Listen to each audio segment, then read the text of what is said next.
반가 안녕하세요. 가짜 지문 찾기 박용덕입니다. 이번 시간 41번부터 보겠습니다. 공인중개사 시험은 매년 1회 이상 시행한다. 1회 이상.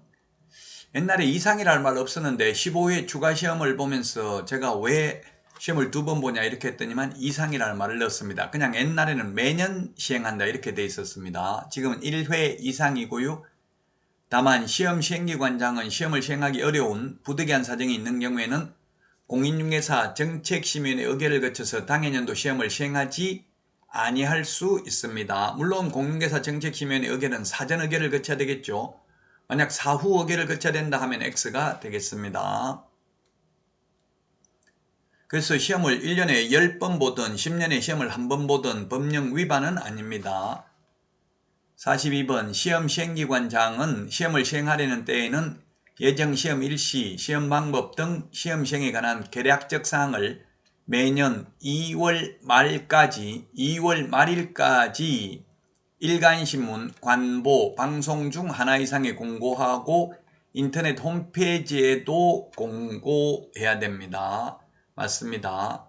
매년 2월 말일까지입니다. 일간신문, 관보, 방송 중 하나 이상에 공고하고 인터넷 홈페이지에도 공고해야 됩니다. 계략적 사항은 구체적 사항, 즉 확정 공고는 시험 시행일 90일 전까지죠.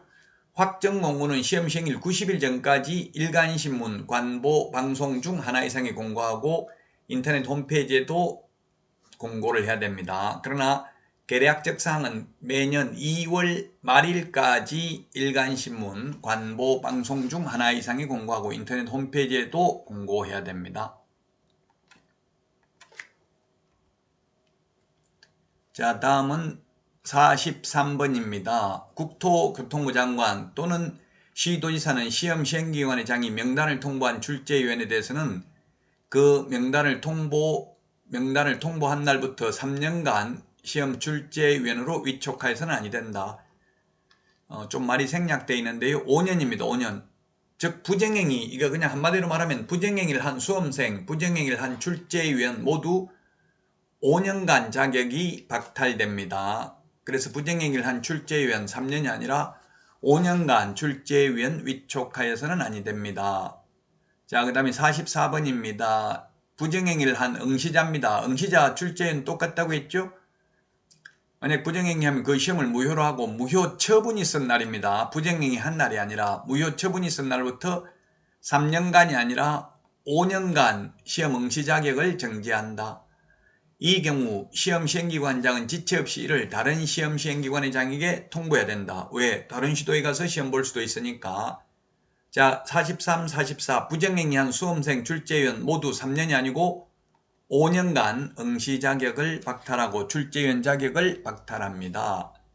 자, 그 다음에 45번도 시험에 많이 출제됐죠. 시도지사는 합격자 결정 공고일부터 2개월 이내가 아니라 1개월 이내입니다. 1개월 이내에 시험 합격자에게 자격증을 교부해야 된다.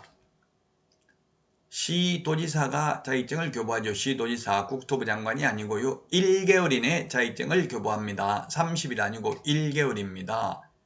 자, 그 다음에 46번입니다. 자격증 재교부 신청하려는 자는 재교부 신청서를 사무소 관할 시도지사, 사무소 관할이 아니라 교부한 시도지사에게 제출해야 됩니다. 자격 취소, 자격 정지, 자격증 반납, 미반납 시 가태료부가 자격증 재교부 모두 교부한 시도지사고요. 다만 청문과 의견 진술 기회만 사무소 관할 시도지사입니다. 나머지는 모두 교부한 시도지사가 되겠습니다. 47번 자격증 교부대장, 등록증 교부대장 모두 다 전자적 처리가 불가능한 특별한 사유가 없으면 전자적 처리가 가능한 방법으로 작성 관리되어야 합니다. 맞습니다. 자격증 교부대장뿐만 아니라 등록증 교부대장도 마찬가지입니다. 그래서 사실 전산으로 확인할 수 있기 때문에 등록 신청할 때, 그 다음에 분사무소 설치 신고할 때, 소속공인중개사 고용 신고할 때 자격증 사본 제출하지 않습니다. 시도지사에게 자격 확인을 요청해야 된다 돼 있는데 제가 등록을 해보니까 인터넷에 그냥 전산에다가 제 주민등록번호 입력하니까 바로 튀어나오더라고요. 이미 자격증 어디서 땄는지 다 나옵니다. 전산화되어 있습니다. 47번 5입니다. 5. 옳은 내용입니다. 48번 공인중개사의 자격이 취소된 후 5년이 지나지 아니한 자는 공인중개사 될 수 없다 했는데 5년이 아니고 3년이죠. 3년. 5년 X입니다. 자격 취소되면 3년간 시험 볼 수 없습니다. 그리고 3년간은 취직도 안 되고 개업도 안 됩니다. 그러나 부정행위를 한 출제위원, 부정행위를 한 응시자 모두 5년간 자격 박탈된다는 것 기억하시기 바랍니다. 자, 다음은 49번입니다. 공인중개사는 다른 사람에게 자기의 성명을 사용하여 중개물을 하게 하거나 자기의 자격증을 양도되어 하여서는 아니 된다. 예, 성명 사용, 그 다음에 상호 사용, 양도되어 다 같은 말입니다. 이렇게 안 되는데 하게 되면은 1년 이하의 징역이나 1,000만 원 이하의 벌금입니다. 빌려준 사람이나 빌린 사람이나 형사처벌은 똑같습니다. 그러나 빌려준 사람은 자격 취소되지만 빌린 사람은 자기 자격증 없기 때문에 자격 취소는 안 되죠. 등록증도 마찬가지입니다. 등록증 빌려준 사람은 등록 취소되지만 빌린 사람은 자기 등록증이 없다면 취소될 것도 없겠죠.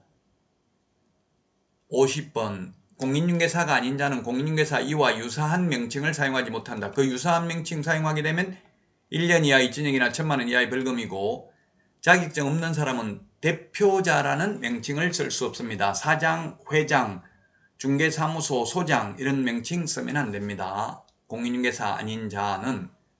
그러나 공인중개사 자격을 취득한 자는 개업을 하거나 취직하지 않아도 공인중개사라는 명칭 사용해도 된다는 것 시험에 출제됐습니다. 예를 들면 제가 명함에다가 공인중개사, 부동산학 박사, 박용덕 이렇게 3개 단위도 상관없습니다. 왜? 자격을 취득했기 때문에. 공인중개사의 용어 정의는 자격을 취득한 자잖아요. 자, 다음은 51번 볼까요? 소속 공인중개사는 중개사무소 개설 등록 신청할 수 있다. 없다. 뭘까요? 네, 없습니다. 소속 공인중개사는 등록 신청도 할 수 없고 매수 신청 대리인 등록도 할 수 없습니다. 이거는 사실 상도에 어긋나는 거죠. 남 밑에 취직되어 있는 상태에서는 개업 안 됩니다. 남 밑에 취직되어 있는 상태에서 개업하려면 그만두고 개업을 해야 되고 그만두면 이미 소속 공인중개사가 아닙니다. 그래서 공인중개사나 법인이 아닌 자는 등록 신청할 수 없습니다. 소속 공인중개사는 제외한다 이렇게 되어 있는데 소속 공인중개사 제외한다는 말은 소속 공인중개사는 등록 신청할 수 없다는 이야기입니다. 그래서 5번이 51번 X입니다. X. 49번 50번은 O죠. O. 여기까지 하고 다음 시간에 찾아뵙겠습니다. 여러분 수고하셨습니다. 안녕.